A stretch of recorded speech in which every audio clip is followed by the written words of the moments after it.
C'est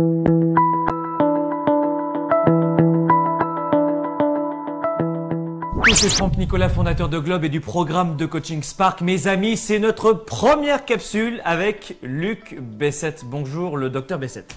Bonjour Franck. Comment ça va Luc? Ça va super bien. Je suis très heureux de t'avoir avec nous dans ce programme de coaching parce que nous allons t'avoir durant 7 mois de bonheur et de conseils avec Luc qui va vous donner des informations pratiques et pragmatiques sur des thématiques que vous avez probablement découvertes dans notre programme. Et aujourd'hui, notre première thématique, on va commencer, Luc, si tu veux bien, par finalement les 5 piliers de l'anti-aging. Alors, pour celles et ceux qui ne te connaissent pas, je me permets de rappeler que Luc Bessette est l'un des leaders de l'anti-aging ici en Amérique du Nord.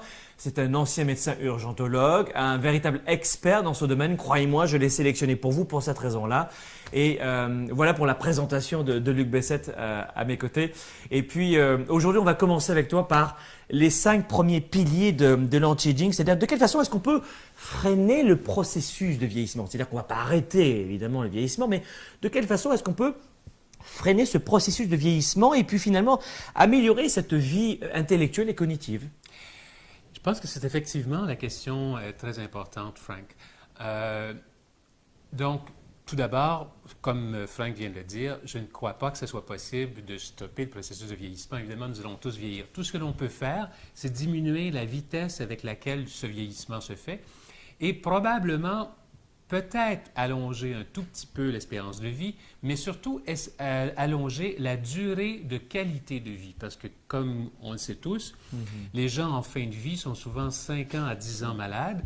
Et si on est capable se protéger de sorte qu'au lieu d'être 5 ans ou 10 ans malade avant sa mort, on est seulement 6 mois ou 1 an malade, et écoutez, on a gagné énormément. Alors, donc, le but de l'anti-aging est surtout de nous permettre d'avoir une plus grande qualité de vie plus longtemps. Et quand je parle de qualité de vie, je fais une très grande distinction entre la qualité de vie totale et puis juste le fait de dire que nous ne sommes pas malades physiquement. Parce qu'un des grands problèmes que l'on a présentement dans notre société, c'est que l'espérance de vie a augmenté beaucoup, mais très souvent, en fin de vie, les gens commencent à devenir déments ou ont de moins en moins les capacités cognitives qu'ils devraient avoir et donc ils ont besoin d'un support extérieur. Donc vers les 65-70 ans, on perd la mémoire, on perd ses repères, Malheureusement, la réalité est bien pire que ça. On commence à perdre la mémoire vers l'âge de 30 ans. Alors, on le sait tous, si vous essayez d'apprendre une seconde langue, vous essayez d'apprendre quelque chose, c'est toujours plus facile quand on est jeune. Et évidemment, de 30 ans à 60 ans, c'est relativement peu. Et là, ça va dépendre aussi de la condition physique des gens. Les gens qui sont malades, il y a plus de... on a beaucoup plus de problèmes, des fois, à avoir la même performance cognitive. Mais je dirais que le gros de la déchéance, là, si je peux dire, au niveau cognitif, se fait plutôt après l'âge de 75-80 ans. Et avant, ça va dépendre effectivement de la qualité de vie ou du stress que l'ont vécu les gens. Et il y a des gens aussi jeunes que de l'âge 45 ans qui vont commencer à faire un Alzheimer, mais il y a des gens, mais la majorité des gens, ça va être beaucoup plus vieux. D'accord. Et donc là, véritablement, ce que l'on cherche, c'est à ralentir tout cela. Est-ce qu'il y aurait 5 clés que tu pourrais nous donner maintenant? La première clé, c'est effectivement le sommeil. Si on ne réussit pas à bien dormir, cela taxe l'organisme d'une façon très importante. Et je dirais qu'un des problèmes de sommeil que l'on voit le plus fréquemment, c'est ce qu'on appelle l'apnée de sommeil. Donc, les gens qui vont avoir des périodes durant la nuit où ils étouffent parce qu'ils manquent d'oxygène, parce qu'il y a une obstruction des voies respiratoires qui est faite par la langue. Alors, c'est souvent des gens qui sont obèses, des gens avec un petit cou, un cou qui est gros, mais ce n'est pas toujours le cas.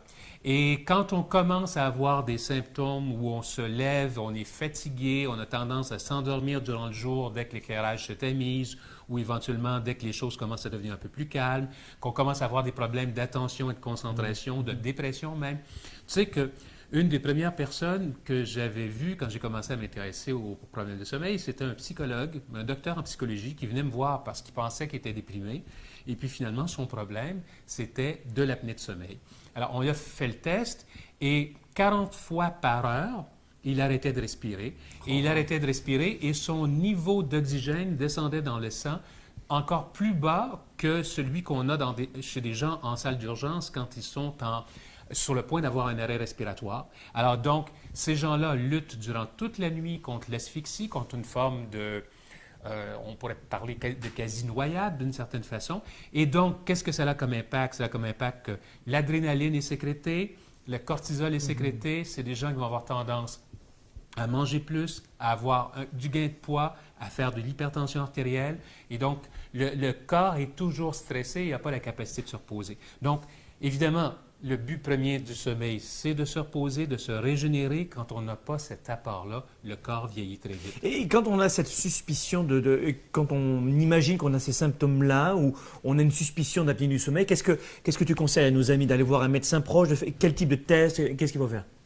Il faut aller voir un médecin, avoir un test d'apnée de sommeil. Donc, en général, c'est un test où on mesure l'activité électrique du cerveau, l'activité respiratoire, la quantité d'oxygène qu'il y a dans le sang, l'activité aussi du cœur pendant la durée de sommeil. Et on regarde. Et l'interprétation de ce test fait par un spécialiste nous permet de savoir si les gens ont de l'apnée. S'ils ont de l'apnée, et on corrige l'apnée, les gens sont comme des plantes qui étaient desséchées, qu'on arrose, ils se réépanouissent. Ils ont l'impression d'être 10 ans plus jeunes par après. Ils recommencent à dormir. Ils recommencent éventuellement à être capables de se régénérer et ça a un impact très important. Il ne faut pas oublier que durant le sommeil, le corps génère des substances qui sont extrêmement importantes pour le corps. L'hormone de croissance. Alors, évidemment, manque de sommeil, l'hormone de croissance baisse. Ensuite, la testostérone chez l'homme et les hormones sexuelles aussi chez la femme sont souvent sécrétées en partie Pendant la nuit, pendant le sommeil, la nuit. ouais. Et donc, si le sommeil est de mauvaise qualité, encore là, une des premières causes de baisse de testostérone qui va entraîner tout le problème de l'andropause et qui va entraîner même le problème, comment je veux dire, de la dysfonction érectile peut être un problème de sommeil. Ensuite, on a une autre clé également qui est importante. Oui, et sur le sommeil, je dirais l'autre chose, juste avant, Oui, pour sur le terminer. sommeil, oui. Sur le sommeil, il faut avoir suffisamment d'heures de sommeil, mais suffisamment d'heures de sommeil profond pour se régénérer. Et donc, je pense que ça, c'est un sujet important. Deuxième clé, Oui. exercice. Et oui. L'exercice est extrêmement important et puis on commence à peine à le réaliser. Premièrement, il faut savoir que depuis à peu près un siècle, on bouge très peu. Alors, on est souvent dans un environnement de travail où on pianote avec les doigts sur un clavier d'ordinateur, penché, et sans bouger, sans faire de mouvement véritablement de rotation. Et donc, quelque part, le cœur, oui, mais le corps s'ankylose d'une certaine façon. Et donc, l'activité, je dirais, de détoxification de l'exercice n'existe plus. Et donc, on commence effectivement à présenter des signes de vieillissement prématuré. Un exemple animal extrêmement intéressant. Je vais vous en parler. On a pris 2 populations de rongeurs qui étaient, de fait, une population de rongeurs qu'on a segmentée en 2 groupes. Et c'était des rongeurs qui avaient cette particularité génétique de vieillir de façon prématurée. Alors, si on les laisse dans leur habitat naturel manger de façon habituelle, Oui, traditionnel. ils deviennent gros. Très rapidement, le poil devient gris ou blanc et commence à le perdre. Et ils meurent à peu près 30 ou 40 % plus jeunes que des rats normaux. Alors, ce que l'on a fait, c'est qu'on a mis un groupe, on l'a laissé dans son aliment naturel, dans son environnement naturel, dans son habitat naturel, et l'autre groupe, on les a forcés à faire de l'exercice en utilisant un tapis roulant. Ah, les tapis roulants, oui. Un tapis roulant qui les obligeait à faire de l'exercice plusieurs heures par jour. De façon très intéressante, les rats qui ont fait de l'exercice n'ont pas vieilli prématurément.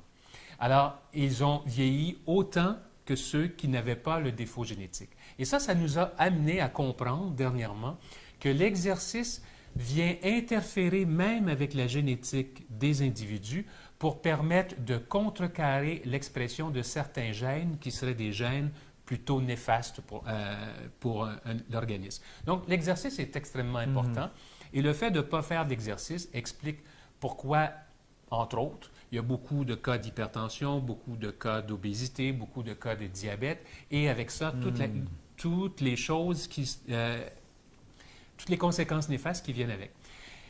De façon aussi extrêmement intéressante, même de nos jours, en 2013, pour la prévention des déficits cognitifs et même pour le maintien des gens qui font de l'Alzheimer, pour diminuer la progression de la maladie, l'élément le plus important, l'exercice physique, bien avant tous les médicaments que l'on peut prescrire. Donc, l'exercice physique, surtout dans le cadre d'un organisme vieillissant, est un élément clé pour freiner le processus de vieillissement et permettre au métabolisme de garder son tonus et sa vitalité. Merci Luc pour cette précision. Après, on a une troisième clé. Troisième clé, l'alimentation. Évidemment, l'alimentation est extrêmement importante parce qu'elle conditionne aussi, finalement, si on va avoir assez de calories, si on va en avoir trop, et va conditionner aussi quelque chose d'important que l'on sous-estime très souvent, c'est la quantité de sucre qu'il va avoir dans les cellules du corps.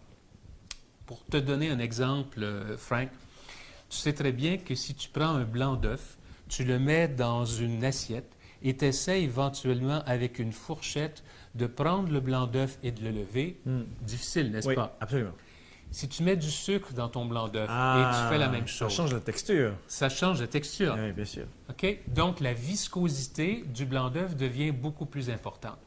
Qu'est-ce qui arrive dans les cellules quand le sucre commence à s'élever beaucoup? Les cellules, c'est un peu une forme de gel. Enfin, c'est une solution dans laquelle il y a des protéines comme de l'albumine et de l'eau. Et évidemment, si le sucre vient se joindre aux protéines, ça augmente la viscosité à l'intérieur de la cellule et ça diminue la vitesse des échanges métaboliques. Un peu comme ce qu'on vient d'expliquer, comment choisir blanc d'œuf avec la fourchette et le sucre. Donc, c'est ce qu'on appelle la glycation des protéines, un bien grand terme qui veut dire tout simplement ajouter du sucre aux protéines. Et de nos jours, avec l'augmentation de la consommation de sucre dans l'alimentation, les gens ont tendance à avoir non seulement une hémoglobine, donc le pigment du sang qui permet de capter l'oxygène et de le transmettre, mais toutes les protéines du corps commencent à se glyquer un petit peu plus et donc ça crée un ralentissement métabolique. Et c'est un phénomène relativement nouveau parce que le sucre dans l'alimentation, c'est un phénomène qui date à peine de quelques siècles. Alors auparavant, nos ancêtres n'avaient pas ça, donc on s'est aperçu que l'élévation du sucre moyen dans l'organisme ralentit le métabolisme et augmente aussi le vieillissement. Donc très important, consommation de sucre, être à la baisse. L'autre élément, c'est la surconsommation de calories par rapport à l'exercice que l'on fait. Les gens deviennent obèses et l'obésité, beaucoup plus chez certaines personnes que d'autres, peut créer des problèmes métaboliques importants. Et là, tu vas me poser la question, quelle personne? Ben oui. OK. Chose intéressante, ce n'est pas nécessairement les gens qui sont globalement les plus gros qui seront les plus malades. Il faut comprendre qu'il y a deux types d'individus. Alors, il y a des gens qui génétiquement sont des descendants des chasseurs-cueilleurs, donc des gens qui devaient être pendant 2 ou 3 jours sans s'alimenter. Ces gens-là ont un entrepôt ou une capacité de stockage de la graisse qui est énorme. Alors, quand vous les voyez et qu'ils sont obèses, ils sont gros de partout. Alors, la graisse chez eux, éventuellement, va se déposer sous la peau, un endroit où elle est relativement peu toxique pour l'organisme, mais oui, ça a des conséquences sur le squelette, éventuellement sur la pression que le cœur doit développer pour éventuellement pousser le sang partout dans l'organisme, et c'est néfaste. Mais ce qui est relativement beaucoup plus néfaste, et ça, beaucoup de gens l'ignorent, c'est d'avoir peut-être un 5 à 15 kilos de trop, mais mal placé. Donc, pas placé dans l'entrepôt du corps, mais placé plutôt dans l'usine du corps, qui se trouve à être effectivement les viscères. Donc, c'est les gens qui ont en général, qui sont obèses, mais seulement de l'abdomen. Donc, gros ventre. Ces gens-là ont tendance à avoir beaucoup plus d'hypertension, de diabète, de problèmes métaboliques que les gens qui sont ce que j'appellerais les obèses harmonieux. Donc, les obèses dysmorphiques, les gens qui ont un gros ventre, ont beaucoup plus ça. Et donc, c'est des gens qui sont beaucoup plus susceptibles parce que génétiquement, ils n'ont pas cette capacité de stocker la graisse en périphérie, ils la stockent de façon centrale et ça leur donne des problèmes. Donc, il y a une importance au type de nutrition et encore là, c'est beaucoup dû à la suralimentation et surtout à la surconsommation de sucre parce que, curieusement, Ce que l'on voit au courant des dernières années avec les statistiques, ce n'est pas la surconsommation de graisse qui crée un problème aux gens, c'est la surconsommation de sucre. Et quand on regarde même les statistiques du Centre de maladies, Center for Disease Control des États-Unis, donc le centre de contrôle des maladies, on s'aperçoit qu'au courant des années entre 1975 et 2000, la consommation de sucre aux États-Unis sous forme de sirop de maïs, sirop de haute teneur en fructose, qui est en général du sirop de maïs, ajouté aux aliments, est passé de 8 livres par année à 64 livres, donc l'équivalent de 4 kilos à peu près à 30 kilos, donc une augmentation de 10 fois. Et entre-temps, l'obésité a suivi une ligne exactement semblable. On est passé de 12 à 30 alors que la consommation de graisse avait diminué proportionnellement à cause de l'emphase qu'on faisait dans l'industrie de la nutrition. Donc, le choix de son type d'aliment devient important. Et dans ce sens-là, il est important de réduire sa masse grasse si on est effectivement trop gras, parce que la masse grasse a plusieurs impacts. Elle a un impact inflammatoire qui est important et aussi une conséquence cognitive importante. Est-ce que tu la connais, Frank? Non, dis-moi. OK. Essentiellement, il y a une corrélation inverse entre la masse grasse d'un individu et la grosseur du cerveau. Oh, wow! Et c'est malheureusement vrai, le fait d'être très obèse, d'avoir une masse grasse très importante, devient un élément qui va diminuer en général les capacités cognitives à cause de l'aspect inflammatoire endocrinien finalement de la graisse. Donc, plus on a du gras, et plus on a de chances d'avoir des problèmes cognitifs, en fait. Hein. Effectivement, il y a une relation entre les deux. Et en plus, il y a le risque effectivement de diabète, le risque de maladies cardiovasculaires et aussi un autre risque qui, celui-là, est endocrinien. La graisse a tendance à sécréter des hormones, mais des hormones qui sont femelles. Donc, il y a beaucoup plus de tendance à avoir des problèmes de dysfonction érectile et de manque de testostérone si on est beaucoup plus gras. Donc, on a parlé maintenant du troisième pilier. Bon, alors maintenant, quatrième pilier, rapidement. Quatrième pilier, gestion de l'environnement intérieur. On parle de stress. Le stress se manifeste par l'adrénaline et la cortisone. On parle aussi finalement des hormones qui sont les hormones sexuelles, donc la gestion d'andropause et de la ménopause. On y reviendra plus tard. Mais ça, effectivement, vous avez besoin d'une évaluation médicale et vous avez besoin de rencontrer un médecin, comment je dis, qui connaît la donne et qui est capable de vous aider à ce niveau. Donc, cette clé numéro 4, pour qu'on soit bien précise, qu'est-ce qu'il faut faire? Cette clé numéro 4, il faut, et je dirais, si on est jeune, je pense que la question la plus importante, c'est bien gérer son stress, parce que le stress va avoir un impact considérable, va avoir un impact sur le sommeil, va avoir un impact sur la prise de poids, va avoir un impact sur plein d'autres choses. Donc, gestion du stress. Gestion du stress peut se faire par l'activité physique, peut se faire par certains exercices de relaxation. Quand on est plus vieux, vers l'âge de la cinquantaine, ou du moins après 45 ans chez les femmes, effectivement, il y a le début chez les femmes de la préménopause qui va amener un débalancement du rapport d'hormones entre notamment l'estradiol et la progestérone chez elles, qui risque d'augmenter les problèmes de sommeil, d'amener des problèmes d'irritabilité. Donc, en gros, ce que beaucoup de femmes vont reconnaître, elles ont l'impression que leur syndrome prémenstruel commence à s'allonger et dure 2 à 3 semaines par mois plutôt que 2 à 3 jours. Et chez les hommes, il y a une baisse graduelle, effectivement, du taux d'énergie, baisse de la vitalité, de la testostérone, baisse des capacités sexuelles, baisse de la capacité de faire face, effectivement, aux défis, aux obstacles.